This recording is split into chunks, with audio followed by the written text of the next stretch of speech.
Well, good afternoon, everybody.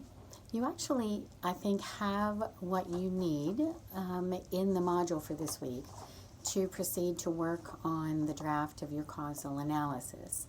But I did want to say just a few words.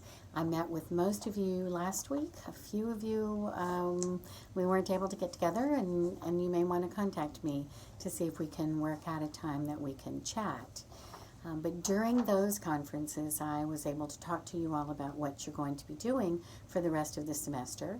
And I was able to go through an example with you of one of the topics for research and talk a bit about the two essays that you're going to be writing.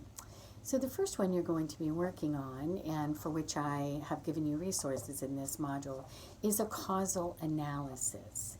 And so, as you will see in the chapter that I gave you, book chapter, and also in the video, the causal analysis, or sometimes called the cause and effect essay, is an essay that looks at why. Why has some effect, if you will, occurred, or why has some event occurred? Why has a particular problem occurred? So, for example, this is unrelated to the topics that you'll be writing about, but think about, of course, the pandemic that we are in the middle of and which has overturned our lives.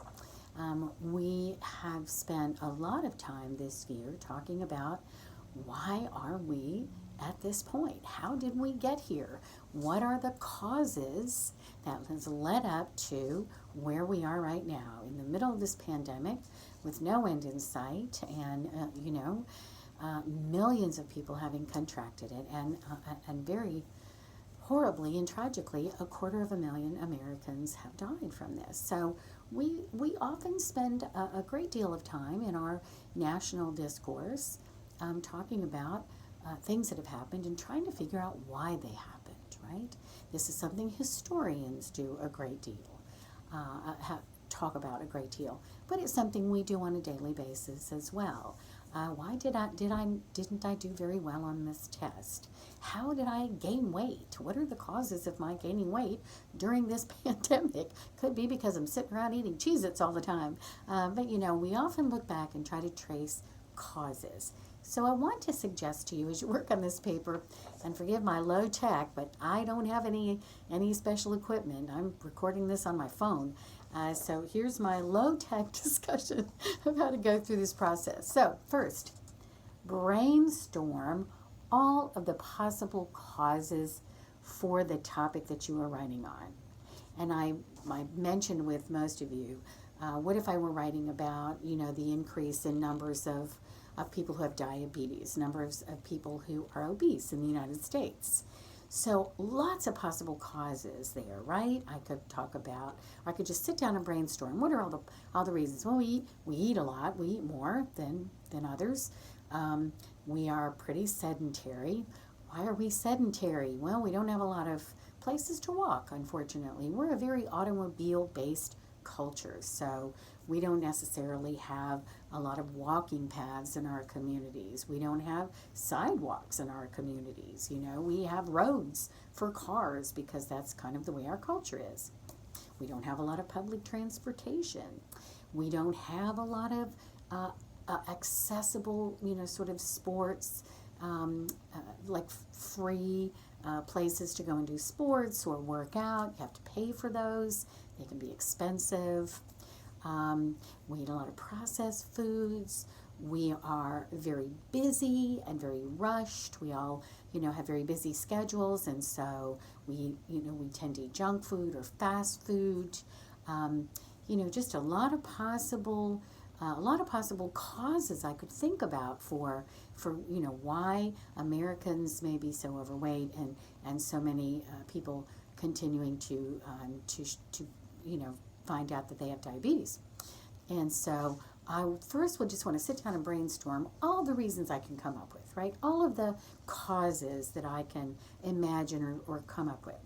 And because you've done research on your topic, you're going to have found some causes in the sources that you found, right? And so you want to go through your sources and write down what they say. after you've done that, after you've looked at your sources and you've written down all of these causes and you've brainstormed yourself based on your reading, you've come up with a whole bunch of causes, possible causes. Second thing you need to do is sort through them. Sort through them. Some of those causes are direct. Some of them are indirect. Some of them are sort of close to the issue, and some of them are, less close to the issue.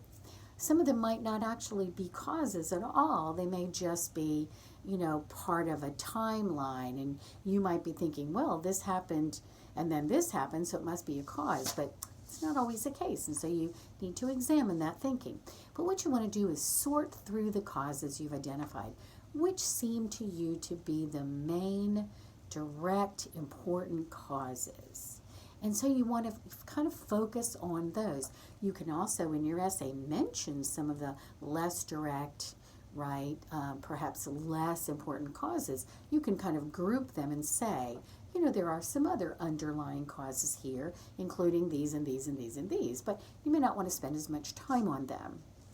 And then your last step as you're getting ready to write this essay is you want to decide on your thesis, right? Because you're not going to be just listing causes in these essays. In this essay, you want to say something about the causes. Perhaps what you want to say is, here's the biggest contributing factor to this problem. Or you might want to say, surprisingly, this cause seems to be more important than people previously thought. Or you might want to say, well, actually, there's an interesting chain of causes here. There's this cause that caused this one, that caused this one, that led to this. So any of those would be potential thesis statements. But don't forget that you do need to say something about the causes that you've discovered or that you have read about or found in your research. You want to have a thesis statement.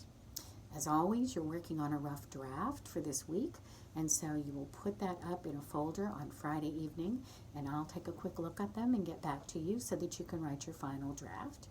I'm working on grading your annotated bibliographies, and I will get those to you sometime this week. I'd say probably toward the end of the week, just as the pace is picking up for you guys.